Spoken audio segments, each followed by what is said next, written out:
Jeudi de midi à midi 30, Flash News était mon Insta. Un invité qui nous raconte l'appli irrésistible. Dis-moi, la question minée de théorie avec nos chroniques star. Et puis la météo de l'IA, la météo de tous nos espoirs. Dis-moi, je veux pas GIA, je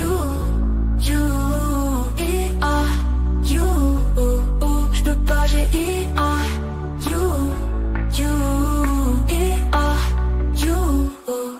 la question minée de théorie avec notre chronique star.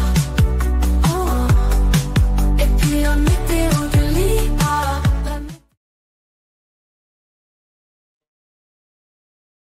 Bon, on est jeudi, il est midi, je peux pas, GIA. On commence, et on commence tout de suite avec la Flash News numéro 1. Je vous parlais la semaine dernière des 3 nouveaux modèles vocaux d'OpenAI disponibles pour les développeurs, et voici aujourd'hui Sésame. Sésame IA bouscule le marché des assistants vocaux avec son petit modèle CSM1B. 1B pour 1 milliard de paramètres, oui, c'est bien ce que l'on appelle un SLM, donc un Small Language Model, donc un petit modèle de langage, par opposition aux modèles de langage large comme ChatGPT ou Claude ou Gemini, etc. En quoi Sésame ouvre-t-il une nouvelle porte? Oui, j'ai osé. Sésame fusionne directement texte et parole sans passer par les étapes intermédiaires traditionnelles, avec comme résultat une rapidité impressionnante. Sésame connaît d'ailleurs actuellement un succès fulgurant avec plus de 37 000 téléchargements en quelques jours, ce qui révèle l'appétit insatiable des développeurs pour des technologies conversationnelles plus naturelles et contextuelles. Deuxième Flash News. Hop, alors, zoom, on adapte. Voilà. Allez. Deuxième Flash News. On plonge dans le nucléaire avec Microsoft. ITER, c'est le projet d'expérimentation de fusion nucléaire issu d'une collaboration internationale et dont le site d'expérimentation se trouve d'ailleurs en France dans les Bouches-du-Rhône. Microsoft plonge aujourd'hui au cœur du réacteur d'ITER avec son arsenal d'intelligence artificielle pour mettre littéralement un morceau de soleil dans une boîte, ce qui est en fait le concept même de la fusion nucléaire. Une alliance stratégique qui pourrait accélérer drastiquement la course à l'énergie de fusion en déployant des agents IA spécialisés comme Lucy, Deep Search et Agentflow pour naviguer dans l'océan des 2,5 millions d'articles scientifiques publiés chaque année. Mais derrière cette promesse d'accélération spectaculaire, d'après Microsoft, condenser 250 ans de recherche en 25 ans, il y a un enjeu fondamental car la fusion nucléaire, potentielle énergie du futur, pourrait être le Graal énergétique d'une pérennité des technologies d'IA qui sont tellement gourmandes. Gourmandes?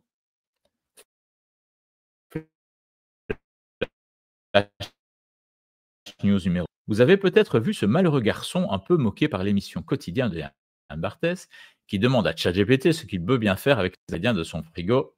Bon, il y a une pâte, il y a de la crème, il y a des lardons, eh ben, il peut faire une quiche. Bon. Mais aujourd'hui, Foodie Prep reprend l'idée, mais en la poussant beaucoup plus loin avec son assistant culinaire virtuel Chef Foodie, qui génère des recettes personnalisées selon vos préférences, vos ingrédients disponibles et vos objectifs nutritionnels. L'ambition va bien au-delà de simples suggestions de plats. Ce système intégré promet de transformer radicalement notre rapport à l'alimentation avec une planification intelligente des repas, des listes d'achats automatisées et une gestion optimisée des ingrédients pour réduire le gaspillage. À vos casseroles. On passe tout de suite à la démo du jour. Et la démo du jour, on va aller aujourd'hui chez Google. Qu'est-ce qui se passe chez Google? Pas mal de choses. D'abord, on a Deep Research. Donc Deep Research, c'est un peu la réponse de Google à Deep Search de OpenAI, à Perplexity évidemment. Et on va poser une question. J'ai appris avec beaucoup de tristesse en fin de semaine dernière le décès de Emily Dequesne, cette actrice belge qui avait été révélée par Rosetta des Frères Dardenne, le film qui est un cinéma de réalisme qui était extrêmement poignant. Et donc, je vais demander à Gemini, parce que c'est une actrice qui est relativement connue, mais quand même pas une actrice phare, et je vais demander à Gemini s'il est vrai qu'Emily Dequesne est décédée et de qui il s'agit. Voilà, just a sec. Alors, quand une IA vous dit just a sec, prenez quelques minutes. Alors, voici le plan de Gemini pour aborder le sujet. Faites-moi savoir si vous avez besoin que j'y aborde des modifications. Actrice Emily Dequesne décédée, faire de recherches sur des sites web. Est-il vrai qu'Emily Dequesne est décédée? Qui est-ce? Rechercher sur Google. Rechercher sur Google. Tiens donc, pourquoi sur Google? Analyse des résultats, créer un rapport et prêt dans quelques minutes. Voilà. Eh bien, d'accord, commencez la recherche. Et donc là, just a sec à nouveau, prenez quelques minutes. Super, pendant que je fais des recherches, vous pouvez quitter cette discussion. Je vous ferai savoir dès que j'aurai terminé. Et donc, vous voyez donc sur la droite que Gemini va vérifier toutes les informations, va aller chercher les informations biographiques sur Emily Dequesne et analyser les résultats. Donc, vous voyez les sites qui sont parcourus par Gemini, la confirmation, donc mes recherches ont confirmé la triste nouvelle, l'actrice Emily Dequesne est décédée le 16 mars 2025 à l'âge de 43 ans. La cause de son décès est un carcinome cortico-surrénalien. On est d'ailleurs en rapport peut-être avec la chronique de Anne-Lyne de la semaine dernière. Vous vous rappelez certainement de sa chronique sur le diagnostic des cancers. Premier succès, récompense, approfondissement des informations, etc. Voilà. Bon, eh bien, vous savez ce qu'on va faire? On va laisser travailler Gemini parce que Gemini va me prévenir quand il aura terminé sur mon téléphone qu'il a terminé. Et je vais faire autre chose. Qu'est-ce que je vais faire? Je vais changer ici. Je ne vais plus dans Deep Research, je vais dans Flash. Et dans Flash, je vais pouvoir ajouter une photo. Je vais mettre une photo de voiture qui a disparu, que je vais rechercher. Voilà. Hop. Voilà. Je donne une photo à Gemini et je vais demander à Gemini d'ajouter un homme sur la photo, la cinquantaine, élégant, athlétique, appuyé sur l'aile avant de la voiture. Just a sec, tiens donc. Donc Gemini est en train de travailler, il génère l'image avec Imagen 3, donc c'est le moteur de génération d'images de Google.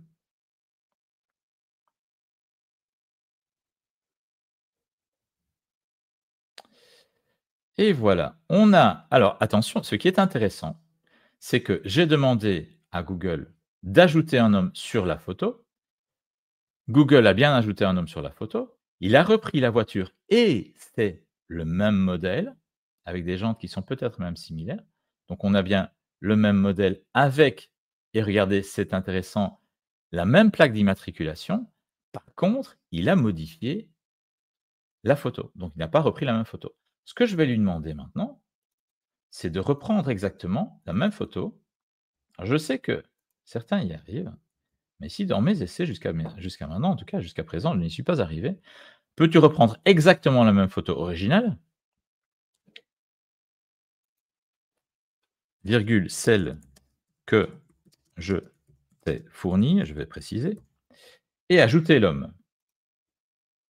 Just a sec, tiens donc. Et entre-temps, je vérifie, je n'ai pas encore le message. Voilà. Ah si, j'ai eu les messages du rapport qui était disponible pour Emily Dequesne. On a toujours le même modèle avec la même immatriculation. On a le même homme qui est appuyé sur le siège avant, sur l'aile avant, qui est élégant, athlétique, d'accord, la cinquantaine, on est bien d'accord, mais on n'a toujours pas l'image d'origine. Donc, là, on voit quand même qu'au niveau de la génération d'images, on est quand même sur quelque chose de qualitatif. Je vais augmenter la qualité ici. Vous voyez, on est sur du très quali. On respecte les codes de la voiture. Donc, il s'agit d'une BMW 740i E38, je précise. Et on a bien tous les codes du véhicule avec le... Voilà, les rétroviseurs sont les bons. Donc, on a bien la bonne voiture, mais elle n'est pas exactement sur la même scène. Donc, on voit quand même que Google reprend des codes, est capable de reprendre les codes qui sont présents sur la photo, mais ne va pas prendre la photo directement la même.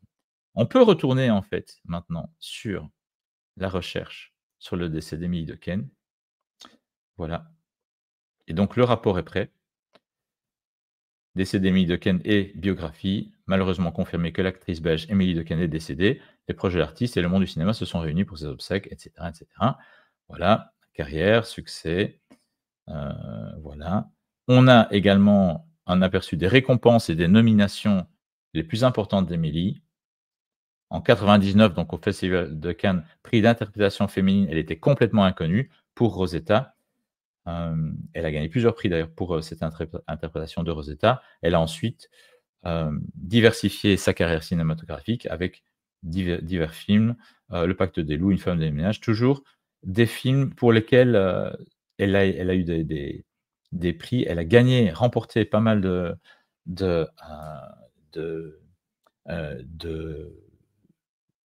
prix. Et oui, je suis un petit peu voilà, peiné par son décès sur le plan personnel, à partager sa vie, etc. Voilà. Et Gemini nous explique les sources utilisées dans le rapport. Alors, ce qui est intéressant aussi, c'est que Gemini nous explique ses pensées, thoughts.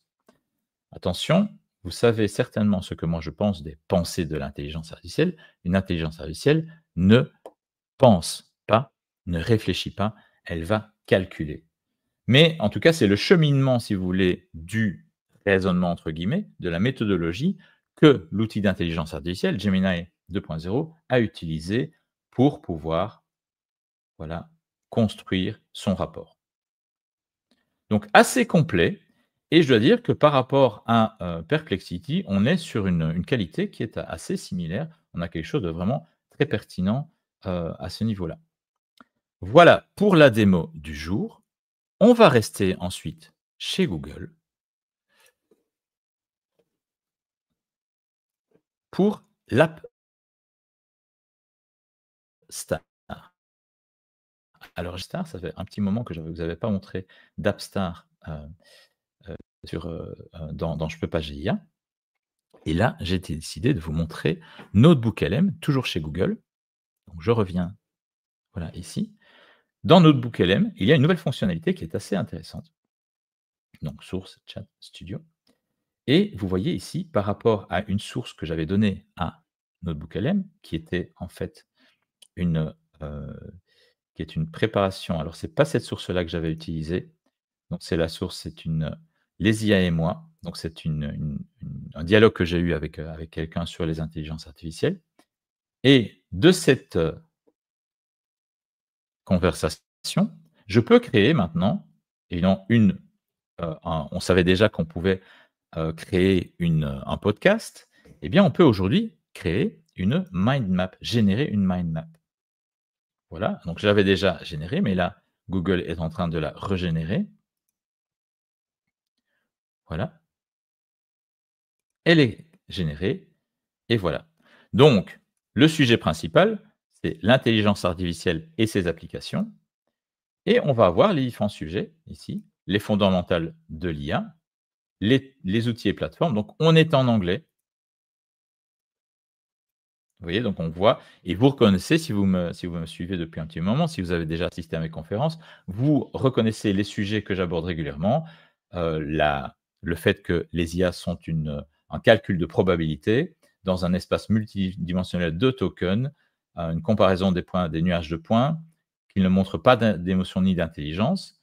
Donc voilà, on a chaque thème qui peut être déroulé, et on retrouve en fait cette mind map, cette carte de pensée qui est générée directement par Gemini 2.0, par Notebook LM.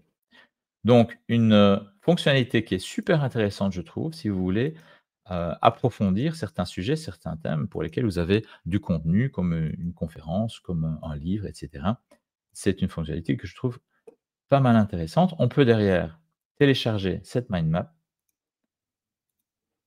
Voilà, pour l'utiliser par la suite. Voilà pour ce qui est de l'App Star. Et on va tout de suite passer et accueillir notre chroniqueuse star. On passe de l'app star à la chroniqueuse star. Anneline, est-ce que tu es prête? Bonjour Anneline, comment vas-tu aujourd'hui? Bonjour Emmanuel et bonjour à tous. Eh ben, écoute, tout va bien et toi? En pleine Ça va très forme? bien, merci. Oui, en pleine forme. Tu vois que je suis dans la forêt quelque part? Oui, as-tu vu un grand cerf, venir au loin? Non, non, je ne l'ai pas vu venir à moi.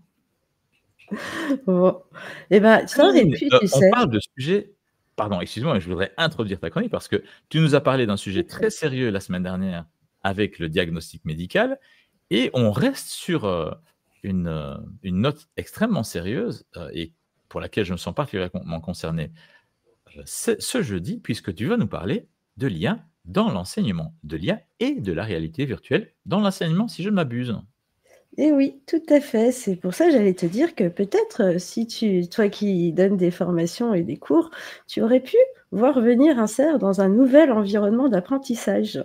Ah Parce ah! qu'effectivement, on se demande comment la VR et l'intelligence artificielle vont révolutionner l'apprentissage de demain et c'est une bonne question à se poser parce que les choses changent. Effectivement, le monde de l'éducation et de Eh bien, je te l'apprentissage la est pose encore Anneline. je crois qu'on a un petit décalage, sur le son. Donc comme je te le disais, Oui. hem, comme je te le disais, le monde de l'éducation et de l'apprentissage est en perpétuelle évolution et l'essor spectaculaire de la réalité virtuelle et de l'intelligence artificielle suscite un profond intérêt, à juste titre, parce que ces technologies, stimulent l'imagination des experts en pédagogie et ouvrent la voie à une nouvelle ère. C'est-à-dire que les simulations virtuelles replacent l'apprenant au cœur de l'action, tandis que les algorithmes d'IA adaptent chaque séance en fonction des besoins spécifiques. Mais je vais détailler ça un petit peu plus bas. Donc, surtout, ce qu'il faut retenir, c'est que l'idée est de proposer un suivi quasi individuel et ça devient particulièrement quelque chose de concret et de prometteur. Donc, comme je te le disais, avec l'école du futur, on fait un virage vers l'immersion. C'est-à-dire que la salle de classe telle que nous la connaissons est sur le point de vivre une véritable révolution grâce à ces deux technologies majeures, l'intelligence artificielle et la réalité virtuelle. Mais est-ce que, et surtout, comment ces innovations peuvent vraiment transformer l'éducation? Eh ben, d'un côté, la réalité virtuelle promet une immersion totale des apprenants, c'est ce que je disais juste précédemment. Donc, il faut imaginer, par exemple, des élèves qui sont transportés en quelques secondes dans la Rome antique, au milieu de la forêt, ou explorant l'intérieur d'une cellule humaine grâce à des environnements 3D interactifs. Donc, c'est quand même déjà plus palpitant et ça donne déjà plus envie d'apprendre.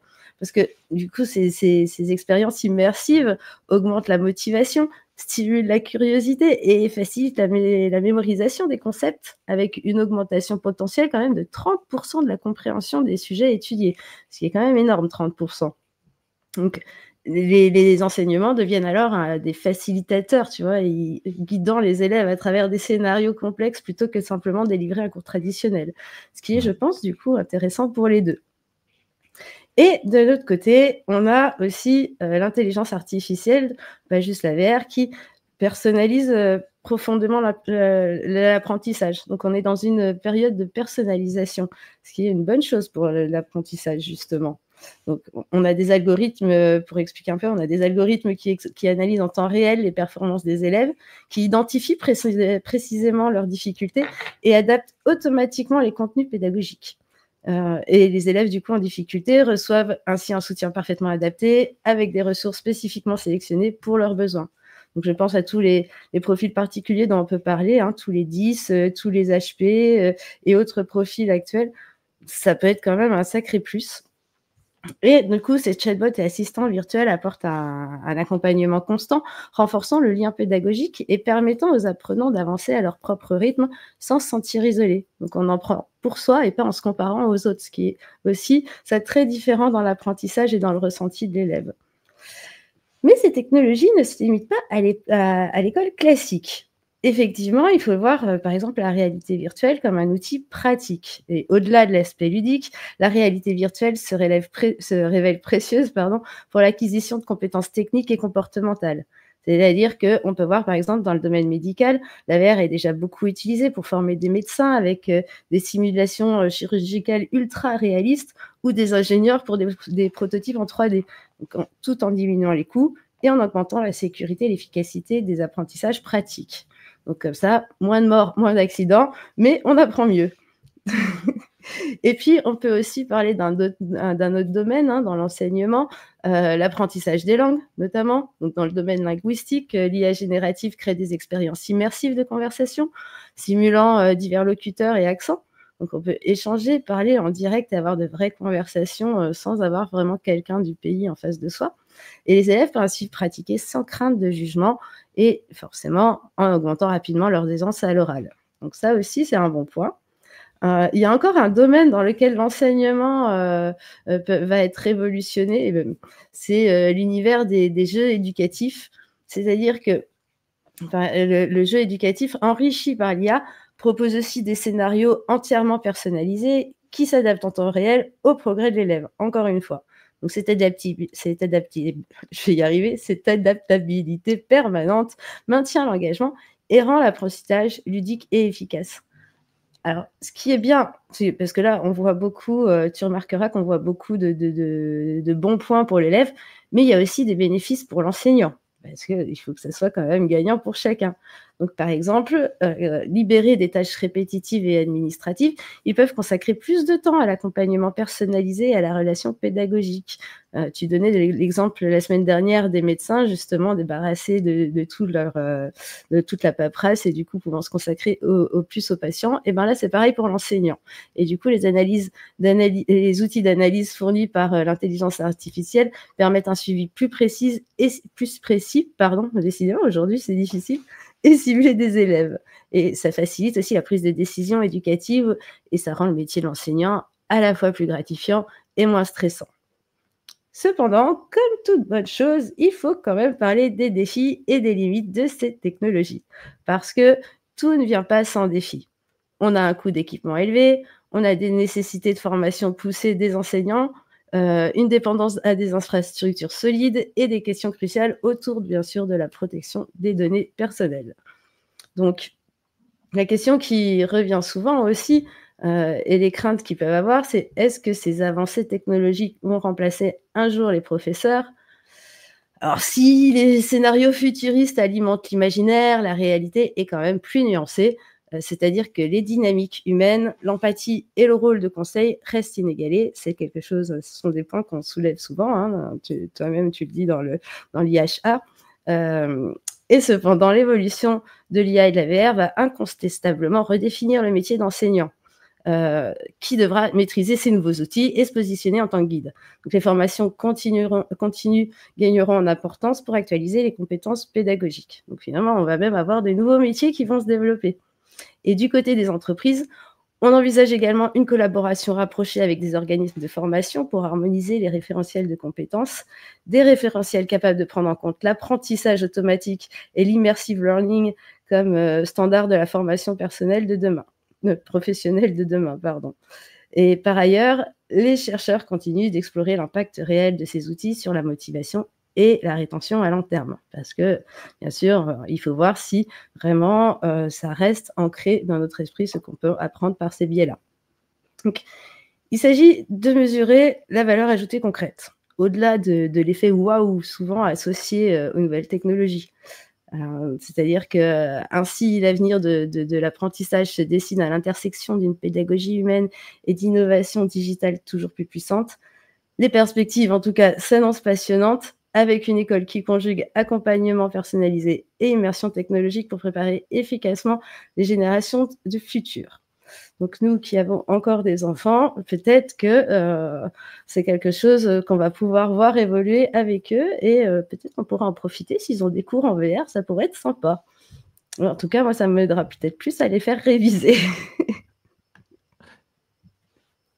Écoute, tu sais que moi j'ai des enfants de générations qui sont pas trop rapprochés. Il y a 9 ans entre mon aîné et la petite, et c'est vrai que je suis persuadé qu'on va voir une grosse différence dans leur méthode d'apprentissage.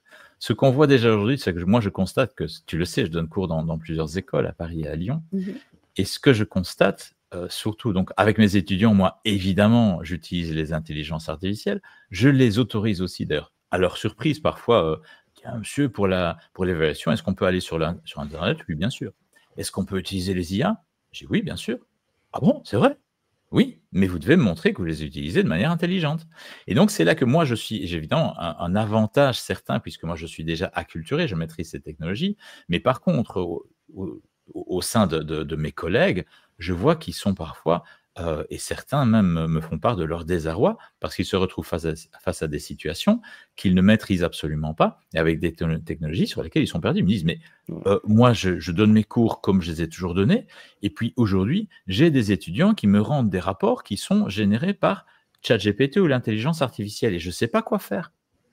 Et donc, c'est une vraie problématique. Malheureusement, donc, il y a des initiatives, dont je donne cours d'ailleurs au sein du groupe Omnes, qui a des initiatives justement pour former les enseignants, mais qui sont pour le moment insuffisantes. Je ne jette pas la pierre au groupe Omnes, mais le problème est que les cycles de formation et les cycles d'avancée des intelligences artificielles, de pénétration des intelligences artificielles, sont complètement décorrélés. Donc aujourd'hui, on a des étudiants qui utilisent déjà ChatGPT. D'ailleurs, mon aîné qui a 15 ans, il utilise aussi ChatGPT. Le cadet qui a 12 ans commence aussi à les utiliser pour avoir des résultats. Ceci dit, moi, quand je dois faire réviser, moi aussi, hein, quand je dois faire réviser son latin à mon fils, je suis bien content d'avoir Claude qui m'explique ce qu'est un datif et un nominatif et un génitif et comment les déterminer dans la phrase. Parce que ça m'aide quand même pas mal à l'accompagner sur ses apprentissages. Je suis persuadé que... Excuse-moi, je te coupe, mais Vas-y. après, il y a aussi une question d'ancrage dans la mémorisation qu'il faut prendre en compte dans ces nouvelles méthodes d'apprentissage. Parce que ils avaient fait, tu sais, il y a quelques temps, des tests avec les tablettes. Ils les ont finalement retirés des écoles parce qu'ils ont vu que c'était au niveau de la mémorisation pas du tout la même mécanique. Sur le plan neurologique aussi, c'est une façon de réagir complètement différente et les tablettes, ça reste passif. Là, on va être sur de la VR et sur l'intelligence artificielle. Alors certes, il y a les traitements de texte pour rendre à devoir, mais là, on est sur là, ce dont on parle, c'est quelque chose de beaucoup plus poussé, de beaucoup plus immersif. C'est-à-dire que plutôt que d'avoir, je sais pas, ton prof qui te fait ton cours et qui récite ton cours, toi tu le notes, après tu rends ton devoir par chat ou par toi-même, voilà. Là, tu vas peut-être aller visiter ton cours, tu vas peut-être pouvoir vivre ton cours, tu vas être immergé. Et du coup, au point de vue mémorisation, c'est complètement différent. Mais est-ce que ça sera un effet poudre aux yeux et du coup, tu retiens genre 3 jours?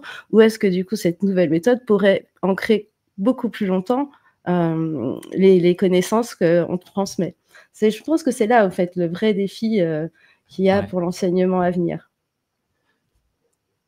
Ouais, mon petit doigt me dit que tu reviendras nous donner des nouvelles de C'est l'acceptation possible, de ces nouvelles technologies. c'est possible. OK, bien, merci beaucoup Anneline, c'était super intéressant sur un sujet, qui me concerne et me passionne bien évidemment et on va terminer. Tu restes avec moi pour la météo? Bien sûr. Alors, la météo des IA, hop, c'est quoi la météo des IA aujourd'hui? On va le chiffre 5, je vais vous montrer ça.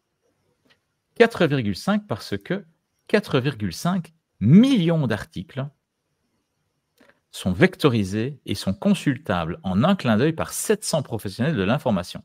Ça se passe en Suisse, ça se passe dans la rédaction de Tamedia. L'éditeur suisse Tamedia fait sa révolution numérique et propulse ses journalistes dans l'ère numérique avec une arsenal d'IA intégrée directement au cœur de son CMS. Content Management System, c'est quelque chose que tu connais très bien, Anne-Lyne. Donc, Tout vous à voyez fait. donc sur l'image, voilà, tu as beaucoup travaillé dans ce domaine-là. Bienvenue dans la toolbox. Donc, cette toolbox est à disposition des journalistes donc de Tamedia qui sont en mesure de l'utiliser pour générer de nouveaux contenus, de nouveaux articles, etc. Des titres qui vont être générés, des chapeaux optimisés. Vous savez ce que c'est un chapeau? Donc, toi, tu sais évidemment, Anne-Lyne, ce que c'est qu'un chapeau. Ce n'est pas un accessoire de mode, non. Cherchez encore. C'est donc la partie supérieure de l'article qui est souvent en gras et qui est en fait l'accroche pour que vous soyez convaincu de lire l'article. Des résumés automatisés. L'IA Lab de Tamedia planche même déjà sur l'écriture augmentée, un concept qui fait frémir autant qu'il fascine. Mais rassurez-vous, on reste éthique. Pas d'image synthétique troublant la frontière du réel et chaque suggestion reste sous contrôle humain. Est-ce qu'on est face à une simple évolution des pratiques ou face à une redéfinition du métier de journaliste? À suivre, et mon autre petit doigt me dit qu'on reviendra vers vous avec des nouvelles aussi. Voilà. Eh bien, il est pile 12h30. Anne-Lyne, il me reste à te souhaiter un bon appétit, ainsi qu'à nos Bon auditeurs. appétit. Et je vous dis à jeudi prochain pour... Je peux pas, GIA. Bon appétit les boss. À Bon bientôt. appétit. Je peux pas, j'ai